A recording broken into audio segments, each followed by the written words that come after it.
Hi students, myself Bhoye Devi, रयत शिक्षण संस्था's SHM College Kopargaon.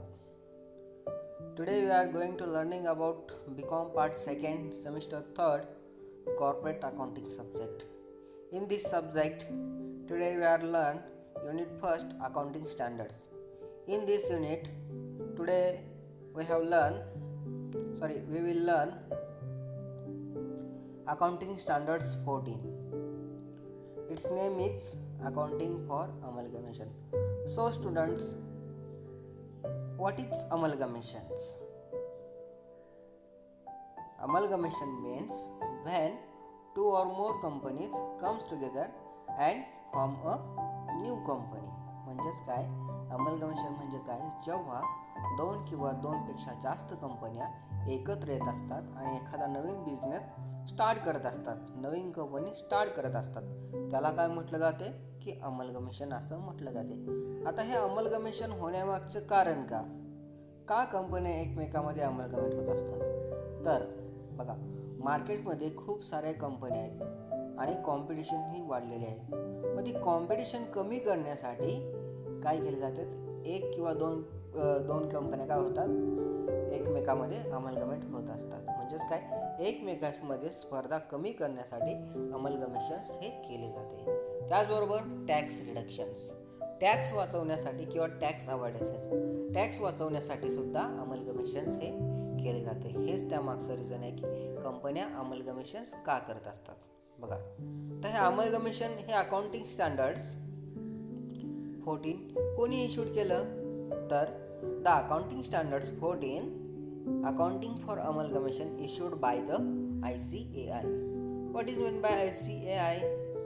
ICAI means Institutes of Chartered Accountant India. This is the one of the professional bodies. या professional बॉडीजनं काय केलेलं आहे, हे accounting standards 14 हे issued केलेलं आहे.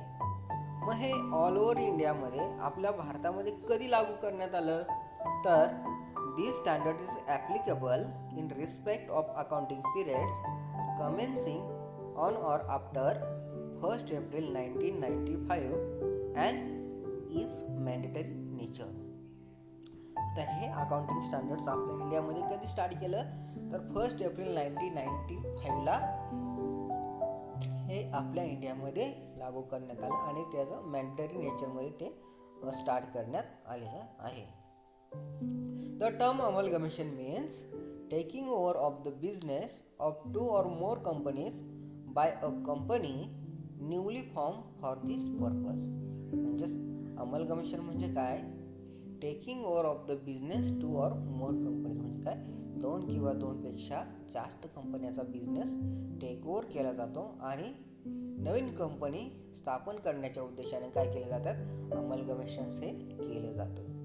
त्यानंतर when two or more companies carrying on similar business go into liquidations and a new company is formed to take over their business. म्हणजेच बघा, ह्या ठिकाणी जेव्हा दोन किंवा दोनपेक्षा जास्त कंपन्या काय करत असतात, एकत्र येत असतात आणि एकत्र येत असताना त्यांचं बिझनेसचं नेचर हे कसं असलं पाहिजे, सिमिलर असते आणि ह्या दोन्ही कंपन्या एकमेकांमध्ये लिक्विडेशन होत असतात आणि लिक्विडेशन झाल्यानंतर नवीन कंपनी नव्या नावानं काय करत असतात, फॉर्म करत असतात आणि सर्व बिझनेस काय करत असते, ती नवीन कंपनी त्यांचा तो टेक ओव्हर करत असते.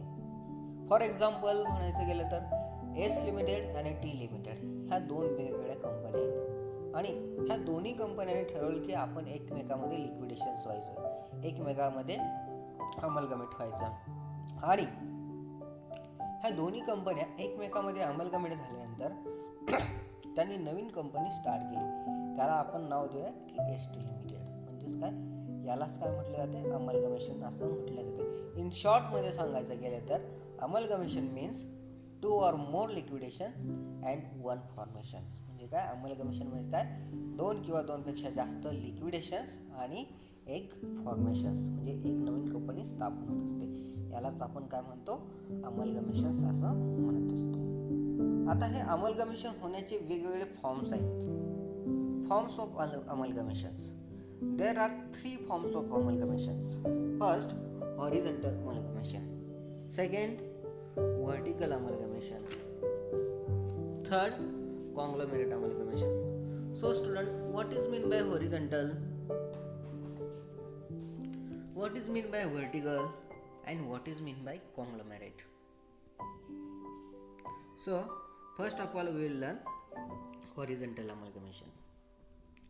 Horizontal amalgamation means काय? It is an amalgamation that takes place between two companies in the same line of business. म्हणजेच काय? जसं की मगाशी मी तुम्हाला म्हटलं की अमलगमेशन मीन्स काय? when two or more companies comes together and carrying a similar business. म्हणजे हॉरिझॉन्टल अमलगमेशन मीन्स काय? जेव्हा दोन किंवा दोनपेक्षा जास्त कंपन्या एकत्र येत असतील आणि सिमिलर लाईनचा बिझनेस असेल, त्यांचं बिझनेसचं नेचर हे सेम असेल, तर त्यावेळेसच्या अमलगमेशनला काय म्हटलं जातं की हॉरिझॉन्टल अमलगमेशन्स असं म्हटलं जातं. हॉरिझॉन्टल म्हणजे काय? आडव्या रेषेत, एका सरळ रेषेमध्ये. म्हणजेच आता फॉर एक्झाम्पल सांगायचं गेले तर ए लिमिटेड आणि बी लिमिटेड. तर ए लिमिटेड ही कशाची असेल? कार प्रोडक्शनची असेल. बी लिमिटेडसुद्धा कशाची असली पाहिजे? त्या ठिकाणी कारचंच प्रोडक्शन करणारी असली पाहिजे. जेव्हा ह्या दोन्ही कंपन्या एकत्र येत असतील आणि नवीन कंपनी स्टार्ट करत असतील, त्यावेळेस त्यांना काय म्हटलं जाते? हॉरिझॉन्टल अमलगमेशन असं म्हटलं जाते. त्यानंतर सेकंड फॉर्म्स आहे vertical amalgamation. What is meant by vertical amalgamation? It is an amalgamations that take place when a company amalgamated with a supplier or customer both strengthen the amalgamated company's competitive position and may be enabled to diversify. म्हणजेच काय? Vertical amalgamation म्हणजे काय? थोडक्यात सांगायचं गेलं तर मोठी company काय करत असते? छोट्या कंपनीचा बिझनेस त्या ठिकाणी टेक ओव्हर करत असते. म्हणजेच फॉर एक्झाम्पल मोठी कंपनी म्हणजे कुठली? जर एखादी कार प्रोडक्शन करणारी कंपनी असेल, ती काय करत असते? तिचे सबसिडरी पार्ट तयार करणारी एखादी कंपनी असेल, तर त्या कंपनीचं काय करत असते? तिचा बिझनेस आपल्या कंपनीमध्ये टेक ओव्हर करत असते आणि त्यावेळेसच्या अमलगमेशनला काय म्हटलं जाते? की व्हर्टिकल अमलगमेशन असं म्हटलं जाते. It means when big company take over the business for small company, that is subsidiary company, it is called as a vertical amalgamations. म्हणजे थोडक्यात मोठी कंपनी जेव्हा एखादी कारचं प्रोडक्शन करणारी कंपनी असेल, ती काय करत असते? तिच्या सबसिडरी पार्ट तयार करणारी कंपनी, फॉर एक्झाम्पल व्हीलची एखादी कंपनी असेल, तर तिचा बिझनेस टेक ओव्हर करत असेल, तर त्यावेळेस त्या अमलगमेशनला व्हर्टिकल अमलगमेशन्स असं म्हटलं जाते. Then what is conglomerate amalgamations? So conglomerate amalgamation means when two or more companies comes together but not carry a similar business. Okay, not carry a similar business, they are totally unrelated lines. म्हणजे काय? त्यांचा business हा totally कसा असला पाहिजे? एकमेकांशी unrelated असला पाहिजे. म्हणजेच काय? जेव्हा दोन किंवा दोनपेक्षा जास्त कंपन्या एकत्र येत असतात आणि त्यांचं बिझनेसचं नेचर हे टोटली कसं असलं पाहिजे? अनरिलेटेड असेल, त्याच्यामध्ये काहीही साम्य नसेल, त्यावेळेस जेव्हा त्यांचं अमलगमेशन होत असते अशा दोन कंपन्याचं, तर त्यावेळेसच्या अमलगमेशनला कॉंग्लोमेरेट अमलगमेशन असं म्हटलं जाते. फॉर एक्झाम्पल एक कंपनी कारचं प्रोडक्शन करणारी असेल आणि दुसरी कंपनी क्लोथचं प्रोडक्शन करणारी असेल. ह्या दोन्ही कंपन्यांमध्ये काही साम्य आहे का? तर नाही.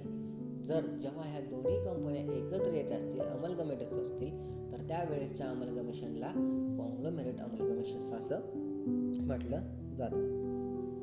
Then next point, types of amalgamations. How many types of amalgamations? So there are two types of amalgamation. First, amalgamation in the nature of merger. Second, amalgamation in the nature of purchase. So what is amalgamation in nature of merger and what is amalgamation in the nature of purchase? So let's discuss. So first, amalgamation in the nature of merger. An amalgamation should be considered to be amalgamation in the nature of merger when all the following conditions are satisfied. तर बघा, amalgamation in the nature of merger म्हणजे आपण कधी म्हणू? जेव्हा तुम्हाला ह्या पुढीलपैकी दिलेल्या सर्व कंडिशन जर त्यांनी फॉलो केल्या, सॅटिस्फाईज केल्या, तर त्यावेळेसच्या नेचरला काय म्हणू आपण, amalgamation in the nature of merger असं म्हणू शकतो. मग आता हे कंडिशन्स कुठल्या आहेत त्या आपण आता बघूया. तर त्यामधली पहिली कंडिशन आहे, all the assets and liabilities of the transferor company after amalgamation, the assets and liabilities company of the transferring company. आता ट्रान्सफर कंपनी म्हणजे काय आणि ट्रान्सफरी कंपनी म्हणजे काय हे तुम्हाला त्या ठिकाणी माहिती असणं गरजेचं आहे. तर बघा, ट्रान्सफरर कंपनी म्हणजे काय. Transferor company means the company which is amalgamated into another company. म्हणजेच काय, ट्रान्सफरर कंपनी म्हणजे काय, अशी कंपनी जी कंपनी की ती दुसऱ्याच्या कंपनीमध्ये काय करत होते, अमलगमेट होत होते, विलीन होत असते, लिक्विडेशन होत असते. त्या कंपनीला काय म्हटलं जातं, ट्रान्सफरर कंपनी. थोडक्यात सांगायचं गेलं तर ज्या कंपनीचा बिझनेस काय केला जातो, टेक ओव्हर केला जातो, त्या कंपनीला काय म्हटलं जाते, ट्रान्सफरर कंपनी असं म्हटलं जाते. आणि ट्रान्सफरी कंपनी म्हणजे काय, तर transferee company means the company into which a transferor company is amalgamated. म्हणजेच काय, ज्या कंपनीमध्ये ट्रान्सफरर कंपनी काय होते असते, अमलगमेट होत असते, त्या कंपनीला काय म्हटलं जाते, ट्रान्सफरी कंपनी असं म्हटलं जाते. मग ह्या कंडिशननुसार काय म्हटलं की all the assets and liabilities of the transferor company become after the amalgamations the assets and liabilities of the transferee company. म्हणजे ह्या कंडिशननुसार ट्रान्सफरर कंपनीच्या सर्व ॲसेट्स अँड लायबिलिटीज अमलगमेशन झाल्यानंतर हे कोणाच्या असतील, तर त्या सर्व ॲसेट्स अँड लायबिलिटीज ह्या ट्रान्सफरी कंपनीच्या मालकीच्या असतील. हे त्यांनी त्या ठिकाणी एक कंडिशन घातलेली आहे. त्यानंतर दुसरी सेकंड कंडिशन त्यांनी म्हटले, share holders holding not less than 90% of the face value of the equity share of the transferor company become the share holders of the transferee company. त्याचनंतर ट्रान्सफरी कंपनीने ट्रान्सफरर कंपनीचे जे काही शेअर होल्डर्स विकत घ्यायचे असतात, टेक ओव्हर करायचे असतात, ते त्यांनी 90%पेक्षा कमीच्या फेस व्हॅल्यूनं विकत घेऊ नयेत, हे त्यांनी त्या ठिकाणी सांगितलेलं आहे. ही एक कंडिशन त्यांनी सांगितलेली आहे. त्यानंतर पुढची condition, the business of transferor company is intended to be carried on by the transferee company. त्याचबरोबर तिसरी कंडिशन त्यांनी सांगितली आहे की ट्रान्सफरर कंपनीचा जो काही बिझनेस आहे तो ट्रान्सफरी कंपनी काय केला पाहिजे, हाय असा कॅरीड पुढं केला पाहिजे.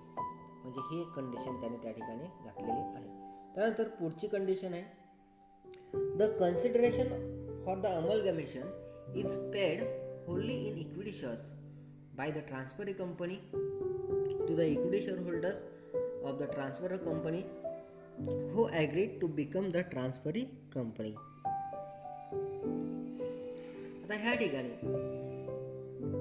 कन्सिडरेशन म्हणजे काय, कन्सिडरेशन म्हणजे काय आपण म्हणतो मोबदला. आता हे मोबदला म्हणजे आता कन्सिडरेशन म्हणजे काय नक्की, तर बघा आपण काय करत असतो, ट्रान्सफरर कंपनीचा बिझनेस टेक ओव्हर करत असतो. तर टेक ओव्हर केल्यानंतर त्याच्या ज्या काही ॲसेट्स असतील, ज्या काही लायबिलिटीज असतील, त्या आपण आपल्याकडे विकत घेत असतो. त्या विकत घेतल्यानंतर त्यापैकी त्याच्या मोबदल्यात काहीतरी अमाऊंट आपण पेड करत असतो.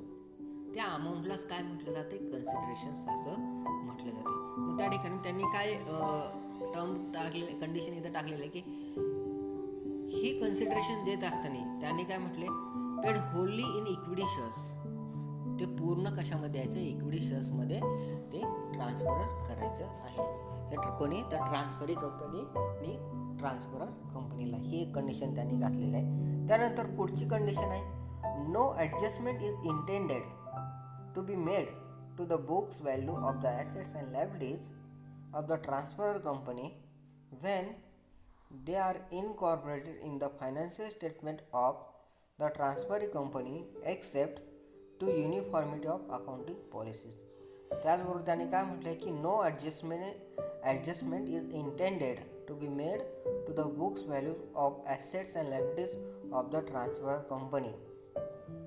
म्हणजे काय, त्यावरती त्याने काय म्हटले, कुठल्याही प्रकारची ॲडजस्टमेंट त्या ठिकाणी करू नये बुक्स व्हॅल्यूवरती, बुक्स व्हॅल्यूच्या ॲसेट्स अँड लायबिलिटीजवरती. कोणाच्या, तर ट्रान्सफरर कंपनीच्या. When they are incorporated in the financial statement of the transferee company except to the uniformity of accounting policies. काय काय का करू नये का करू नये तर युनिफॉर्मिटी ऑफ अकाउंटिंग पॉलिसीज हे करण्यापर्यंत ती करू नये, म्हणजे हे एक कंडिशन त्यांनी त्या ठिकाणी सांगितलेली आहे. म्हणजेच ह्या पाचही कंडिशन्स जेव्हा तुम्ही त्या ठिकाणी सॅटिस्फाय करत असाल, फॉलो करत असाल, तर त्यावेळेच्या अमलगमेशनच्या नेचरला नेचर ऑफ मर्जर असं म्हटलं जाते. Then what is amalgamation in the nature of purchase? So amalgamation in the nature of purchase means an amalgamation should be considered to be an amalgamation in the nature of purchase when any one or more of the condition specified for amalgamation in the nature of merger is not satisfied. आता amalgamation in the nature of purchase म्हणजे काय?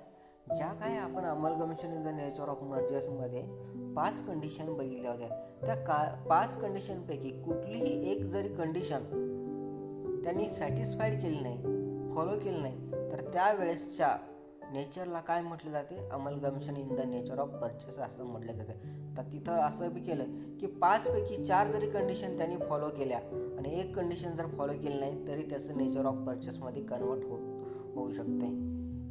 किंवा 5 पैकी एकच condition त्यांनी follow केली, 4 condition unfollow केल्या तरी त्याला नेचर ऑफ परचेसमध्ये कन्सिडर केले जात असते. त्यानंतर बघा, from an account point of view AS14 deals with the accounting to be made in the books of transferee company in the case of amalgamation.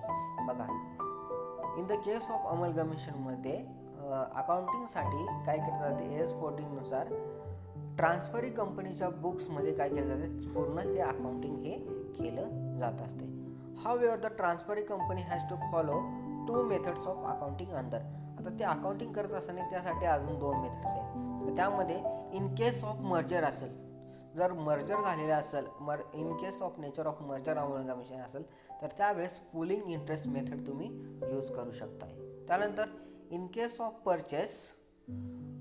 Purchase नेचरनुसार जर असेल तर त्यावेळेस तुम्ही परचेस मेथड ही यूज करू शकता. हे झाले 2 types of amalgamation in the nature of purchase and in the nature of merger. Then purchase considerations. What is mean by purchase considerations? So purchase consideration means the concept purchase consideration or purchase price refers to the amount payable by the transferee purchasing company to transferor purchased company by taking over the business of transferor purchased company. म्हणजेच काय बघा, purchase consideration म्हणजे काय? जेव्हा आपण transfer कंपनीचा business आपण take over करत असतो, टेक ओव्हर केल्यानंतर त्याच्या बदल्यात जी काही अमाऊंट पेड करत असतो किंवा जी काही प्राईस पेड करत असतो त्यालाच काय म्हटलं जाते? परचेस कन्सिडरेशन्स असं म्हटलं जात असते. It may however be noted that it is not necessary for the transferee company to take over all the assets and liabilities of the transferor company. आणि त्याचबरोबर इथं असं काही गरजेचं किंवा आवश्यक नाही की ट्रान्सफरर कंपनीच्या सर्व ॲसेट्स किंवा लायबिलिटीज ट्रान्सफरी कंपनी काय केल्या पाहिजे? परचेस केल्या पाहिजे, असं काही गरजेचं नाही. त्यानंतर payment made to be debenture holder should not be consider as a part of purchase consideration. आणि परचेस कन्सिडरेशन देत असताना, मोबदला देत असताना तो डिबेंचर्समध्ये किंवा डिबेंचर होल्डर्सला त्या पेमेंटच्या मेडमध्ये ते देऊ नये. त्यानंतर बघूया की methods of purchase consideration. There are 3 methods of purchase consideration. Means how to calculate purchase considerations. तर there are 3 types of methods of calculations of purchase consideration. First, net asset method. Second, net payment method. Third, lump sum method. So let's discuss about first methods. Net asset method. What is net asset method? So net asset method means in case of this method, purchase consideration is calculated by finding out net asset or net worth of the company. म्हणजे according to this method काय करावं लागतं आपल्याला? Net asset किंवा net worth of the कंपनीचं आपल्याला त्या ठिकाणी परचेस कन्सिडरेशन कॅल्क्युलेशन करताना शोधावं लागते. मग ते कसं शोधावं लागतं ते आपण पुढं फॉर्मॅटमध्ये बघणार आहोत. The The term net assets refers transferor company's asset less liabilities taken over by the transferring company. त्याचबरोबर म्हणजे ती कसं तुम्ही नेट ॲसेट्स कॅल्क्युलेट करणार, तर ट्रान्सफरर कंपनीच्या सर्व ॲसेट तुम्ही टेक ओव्हर केलेले असतात, त्यातनं लेस जेवढ्या काय ॲग्रीड व्हॅल्यूजच्या लायबिलिटीज असतील टेकन ओव्हर केलेल्या त्या ठिकाणं लेस करावायच्या असतात. त्यानंतर बघा की how to calculate net asset method purchase consideration to net asset method. तर पुढं तुम्हाला फॉर्मॅट दिलेला आहे, format of net asset method for purchase considerations. तर त्या ठिकाणी फॉर्मॅटमध्ये तुम्हाला 2 कॉलम करावे लागतात, एक पर्टिक्युलर, दुसरा अमाऊंट कॉलम. तर पर्टिक्युलर कॉलममध्ये पहिल्यांदा तुम्हाला ए पॉईंट घ्यावा लागतो. तो असा असतो की agreed value of asset taken over. म्हणजेच ट्रान्सफरिंग कंपनीने जे काही ट्रान्सफरर कंपनीचे ॲसेट्स ॲग्रीड व्हॅल्यूने टेकन ओव्हर केलेले असतात त्या सर्व ह्या ठिकाणी पहिल्यांदा घ्यायच्या असतात आणि त्याची टोटल अमाऊंट कॉलममध्ये लिहायची असते. त्यानंतर less agreed value of liabilities taken over आणि ट्रान्सफरर कंपनीच्या ज्या काही लायबिलिटीज असतील त्यासुद्धा ट्रान्सफर कंपनी घेतलेल्या असतील त्या ॲग्रीड व्हॅल्यूच्या त्या ठिकाणं घ्याव्या लागतात. त्याची टोटल करून अमाऊंट कॉलममध्ये लिहायची आणि त्यानंतर पूर्ण ए पॉईंटमधनं पूर्ण ॲसेट्समधनं सर्व लायबिलिटीज बी पॉईंटच्या काय करायच्या त्यातनं लेस करायच्या आणि जी काही अमाऊंट येईल त्याला काय म्हणतो आपण परचेस कन्सिडरेशन असं म्हणू. कुठल्या मेथडनुसार, तर नेट ॲसेट मेथडनुसार. Then net payment method. Under this method as per accounting standard 14, purchase consideration is calculated by adding the various payment in the forms of shares, securities, cash, etc. made by the transferring company. त्याला आपण म्हणतो purchasing company. म्हणजे बघा ह्या मेथडनुसार आपण जो काही purchase consideration मोबदला देणार आहे कुणाला, ट्रान्सफरर कंपनीला, कशाच्या स्वरूपात दिला पाहिजे, तर त्यासाठी व्हेरियस पेमेंटचे मेथड आहेत. तर कोणकोणत्या, तर त्या ठिकाणी शेअर्समध्ये तुम्ही देऊ शकताय, सिक्युरिटीजमध्ये देऊ शकताय किंवा कॅशमध्ये देऊ शकताय. म्हणजे ह्या मेथडनुसार ह्या पेमेंटच्या मेथडनुसार तुम्ही तो परचेस कन्सिडरेशन त्यांना देऊ शकताय. त्यानंतर no amount of liabilities deducted even if these are assumed by the transferring company. त्याचबरोबर कुठल्याही प्रकारची लायबिलिटीजची अमाऊंट त्या ठिकाणी काय केली पाहिजे, डिडक्ट केली जाऊ नये जोपर्यंत ट्रान्सफरिंग कंपनी ते ॲझ्युम केलेली नसेल तोपर्यंत. त्यानंतर for example how to calculate net payment method in purchase consideration in net payment method. त्यासाठी एक एक्झाम्पल बघूया. तर बघा, A limited takes over B limited and for that it agreed to pay rupees 5 lakh in cash, 4 lakh equity shares of rupees 10 each, fully paid up at an agreed values of rupees 15 per share. The purchase consideration will be calculated as follows. त्यांनी काय म्हटलं की ए लिमिटेडनं बी लिमिटेडचा business take over केला. इथं purchase transfer company कुठली आणि transferring company कुठली. ह्या ठिकाणी ट्रान्सफरिंग कंपनी ही कोण असणार आहे, ए लिमिटेड. का, तर जी कंपनी दुसऱ्या कंपनीचा बिझनेस टेक ओव्हर करत असते त्या कंपनीला आपण ट्रान्सफरिंग कंपनी म्हणत असतो. म्हणून इथं ए कंपनीनं बी कंपनीचा बिझनेस काय केला, टेक ओव्हर केलेला, म्हणून तिला आपण ट्रान्सफरिंग कंपनी म्हणू. ट्रान्सफरर कंपनी म्हणजे काय, ज्या कंपनीचा बिझनेस टेक ओव्हर केला जातो त्या कंपनीला काय म्हटलं जातं, ट्रान्सफरर कंपनी. ह्या ठिकाणी बी लिमिटेडचा बिझनेस ए कंपनीने टेक ओव्हर केला म्हणून बी लिमिटेडला आपण ट्रान्सफरर कंपनी असं म्हणू. त्यानंतर त्याने काय म्हटले की and for that it's agreed to पे.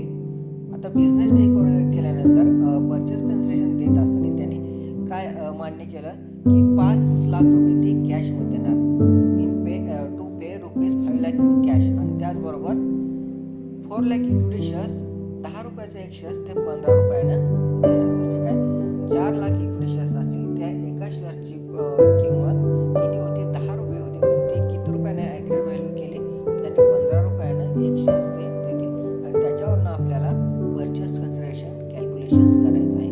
कुठल्या मेथडनुसार, तर नेट पेमेंट मेथडनुसार. तर बघूया कसं कॅल्क्युलेट केलं जातं. तर ह्या ठिकाणी तुम्हाला 3 कॉलम तयार करावे लागतात. तर पहिला असतो पर्टिक्युलर, दुसरा असतो बेसिक आणि तिसरा अमाऊंट. आता पर्टिक्युलरमध्ये घेणार पहिल्यांदा बघा आपल्याला काय म्हटलं त्यांनी की agreed to pay ₹5 lakh in cash.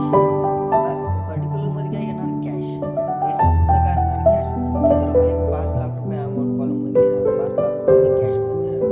त्यानंतर त्यांनी म्हटलेलं आहे की 4 lakh equity shares of ₹10 each fully paid up at an agreed values of ₹15%. त्यांनी 4 लाख इक्विटी शेअर्स, एक शेअर्स 10 रुपयाचा होता, तो किती रुपयाला घेतला, 15 रुपयाला घेतला. कुठल्या बेसिसवरती, तर इक्विटी शेअर्समध्ये. मग 4 लाख गुणिले 15 केले तर किती अमाऊंट येईल, 60 लाख. मग ती अमाऊंट तुम्ही काय करणार, अमाऊंट कॉलममध्ये घेणार. आणि याच्यानंतर अजून दुसरं काय पेमेंट सांगितलं आहे का, दुसऱ्या मोड सांगितला पेमेंटचा, तर नाही सांगितलं. ह्या दोन मेथडनं आपण काय केलं, दोन मोडनं आपण पेमेंट हे केलेलं आहे. तर आता हे दोन्हीची काय करायची, त्यानंतर टोटल करायची शेवटी. 5 लाख प्लस 60 लाख टोटल आली तुमची 65 लाख. या टोटललाच आपण काय म्हणतो, परचेस कन्सिडरेशन असं म्हणत असतो. कुठल्या मेथडनुसार, तर नेट पेमेंट मेथडनुसार. त्यानंतर शेवटची मेथड आहे lump sum method. What is mean by lump sum method? According to this method, when purchasing company agreed to pay a fixed sum to purchase company, it is known lump sum payment for purchase consideration. त्यानंतर ह्या मेथडनुसार काय असते की purchased company म्हणजे काय, transfer company काय करत असते, ठरवून देत असते, सहमत असते की एकदमच एखादी अमाऊंट काय करते, फिक्स अमाऊंट त्या ठिकाणी पेड करत असते, एवढी अमाऊंट तुम्हाला डायरेक्टली देत असते. त्यावेळेसच्या मेथडला काय म्हटलं जाते, लमसम मेथड असं म्हटले जाते. आता under this method purchase consideration is already given in problem, so no calculation is required. ह्या मेथडनुसार परचेस कन्सिडरेशन कसं कॅल्क्युलेट करायचं असते, तर तुम्हाला प्रॉब्लेममध्ये ऑलरेडी परचेस कन्सिडरेशनची अमाऊंट ही दिलेली असते. त्यामुळे परचेस कन्सिडरेशन कॅल्क्युलेशन करण्याची काही सुद्धा गरज नाही. For example, if A Limited purchase of business B Limited and agrees to pay 5 lakh in all, 50 lakh in all. म्हणजे बघा A Limited B Limitedचा बिझनेस परचेस केला आणि त्याच्या बदल्यात 50 लाख रुपये काय दिले, त्यांनी देण्याचं त्यांनी मान्य केले. ही अमाऊंट तुम्हाला ऑलरेडी प्रॉब्लेममध्ये दिलेली असते. कारण अशा प्रकारचा अमाऊंट तुम्हाला जर डायरेक्टली जर प्रॉब्लेममध्ये दिलेली असेल परचेस कन्सिडरेशन, त्यावेळेस लमसम मेथड ही यूज होत असते. आय होप तुम्हाला ह्या सगळ्या टर्म्स समजल्या असतील. तर अशा प्रकारे आजच्या लेक्चरमध्ये आपण AS14 accounting standards 14 accounting for amalgamation याचं थोडक्यात हिस्ट्री बघितली, त्याचं इंट्रोडक्शन्स बघितलं. त्यानंतर types of forms of amalgamation बघितले. There are 3 forms of amalgamation. First horizontal, vertical and conglomerate. Then types of amalgamation मधले there are 2 types of amalgamation in the nature of merger and amalgamation in